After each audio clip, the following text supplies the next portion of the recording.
এবার ভারতে সামাজিক মাধ্যমে ব্যাপক নজরদারি। প্রতিবেশী দেশ ভারতের কলকাতার আর.জি. কর মেডিকেল কলেজ হাসপাতালে কর্তব্যরত এক তরুণী চিকিৎসকের সংঘবদ্ধ ধর্ষণের পর হত্যার ঘটনা নিয়ে উত্তাল পুরো ভারত। এই ঘটনায় দোষীদের শাস্তি চেয়ে পশ্চিমবঙ্গ সহ সারা দেশে নানা শ্রেণী পেশার মানুষ বিক্ষোভ করেছেন। এই বিক্ষোভ এখন ক্রমশ গণমানুষের আন্দোলনে পরিণত হয়েছে। গত শুক্রবার কলকাতায় নির্মম এই ঘটনায় জড়িতদের ফাঁসি চেয়ে শুক্রবার মিছিল করেছেন পশ্চিমবঙ্গের মুখ্যমন্ত্রী মমতা ব্যানার্জি। আবার ওই ঘটনায় মুখ্যমন্ত্রীর পদত্যাগ চেয়ে মিছিল করেছে বিজেপি। এর আগে বুধ ও বৃহস্পতিবার মাঝরাতে নারীর নিরাপত্তার দাবিতে লাখ লাখ নারী পুরুষ কলকাতার রাস্তা দখল করে বিক্ষোভ করেছেন। এ প্রতিবাদ কেবল মাঠে ময়দানে নয়, সামাজিক মাধ্যমে চলছে তুমুল আলোচনা আর বিক্ষোভ। কিন্তু তার মধ্যে সামাজিক মাধ্যমে পুলিশের নজরদারি নিয়ে অস্বস্তি তৈরি হয়েছে। সামাজিক মাধ্যমে কি লেখা হচ্ছে তার উপর কড়া নজরদারি চালাচ্ছে কলকাতা পুলিশ।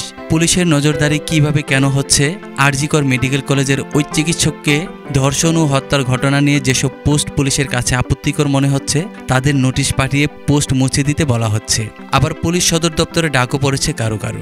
পুলিশ যাদের ইতিমধ্যে ডেকে পাঠিয়েছে তাদের মধ্যে রয়েছে তৃণমূল কংগ্রেসের একজন সংসদ সদস্য, একজন নামকরা চিকিৎসক এবং একজন সরকারি স্বাস্থ্য কর্মকর্তা। ভারতের স্থানীয় সংবাদপত্রে পুলিশ সূত্রকে উদ্ধৃত করে লেখা হচ্ছে যে এরকম প্রায় 200 জন সামাজিক মাধ্যম ব্যবহারকারীকে নোটিশ পাঠানো হয়েছে। কোনো একটি ঘটনার প্রেক্ষিতে সামাজিক মাধ্যমের উপরে এ ধরনের পুলিশের নজরদারি এর আগে কখনো দেখা যায়নি। তৃণমূল কংগ্রেসের দীর্ঘদিনের নেতা ও সংসদ সদস্য সুখেন্দু শেখর রায় এই ঘটনা নিয়ে বরাবরই সরব ছিলেন। নামকরা শল্য চিকিৎসক কুণাল সরকার একটি ইউটিউব ভিডিও করেছিলেন এই ধর্ষণ ও হত্যার বিষয় নিয়ে। এদের দুজনকে ডেকে পাঠিয়েছে পুলিশ। অন্যদিকে কলকাতা ও পশ্চিমবঙ্গ পুলিশ বারবার নিজেরাই সামাজিক মাধ্যমে পোস্ট দিয়ে আহ্বান জানাচ্ছে যে আর.জি. করের ঘটনা নিয়ে বহু গুজব ও ভুয়া বা মিথ্যা তথ্য ছড়ানো হচ্ছে। নাগরিকদের এ ধরনের তথ্য সামাজিক মাধ্যমে শেয়ার করা বা পোস্ট করা থেকে বিরত থাকতে বলা হচ্ছে। একই সঙ্গে সামাজিক মাধ্যমে গুজব ও ভুয়া তথ্য না দেওয়ার আহ্বান জানিয়েছেন ধর্ষণের শিকার ও খুন হওয়া চিকিৎসকের পরিবার পরিজনও। তবে সামাজিক মাধ্যমে এভাবে পুলিশের নজরদারি যেমন আগে দেখা যায়নি,